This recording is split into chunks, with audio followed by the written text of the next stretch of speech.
Di hidup gue, ada seseorang yang datang dengan ragu, pergi dengan alasan, dan balik lagi justru saat gue mulai pulih. Lucunya, siklus ini selalu berulang. Di tengah ini semua, cuman satu hal yang gue pertanyakan. Kapan gue boleh yakin? Karena pada akhirnya, dia semua jadi orang yang datang untuk pergi dan pergi untuk datang. Kadang tuh gue mikir ya, apa gue bodoh?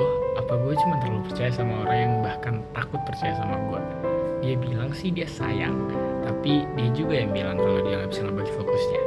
Di awal kayak kita cita-cita bareng-bareng, dan pada akhirnya dia malah mundur. Kayak kedekatan itu tuh adalah sesuatu yang dia sendiri takutin.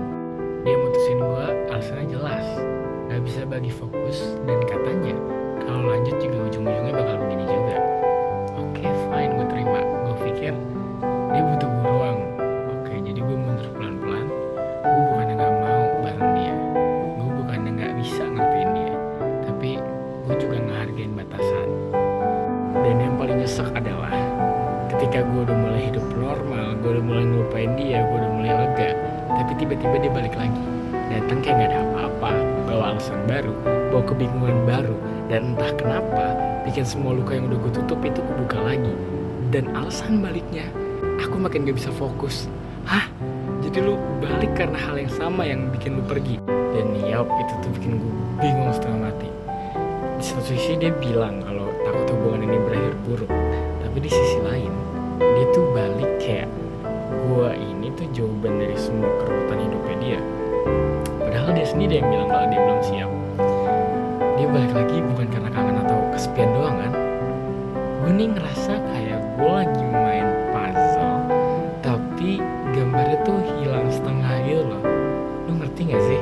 Gue dengerin alasannya, gue pahamin kalimatnya, tapi gue juga belajar kalau seseorang ingin tinggal, dia tuh gak bakal datang sambil setengah mundur. Ya lucunya waktu itu gue udah mulai tenang, dan dia tuh muncul lagi. Dan sekarang yang tersisa cuma satu pertanyaan, apakah dia datang membawa niat atau cuma membawa bising? Gue bisa ngerinduin seseorang, tapi gue gak bakal ngerinduin ketidakpastian. Kalau dia ingin kembali, ya biarin langkahnya jelas, bukan setengah hati yang keseret keraguan. Ya karena gue bukan simpul yang bisa dia tarik dan lepas sesuka hati dia. Gue bukan jeda dalam cerita yang dia bingungkan. Gue tuh halaman penuh yang pantas buat dibaca dengan sadar, bukan dibuka kalau dia lagi tersesat doang. Ya, jadi kesimpulannya kalau dia masih setengah hati, biarin gue nyusahin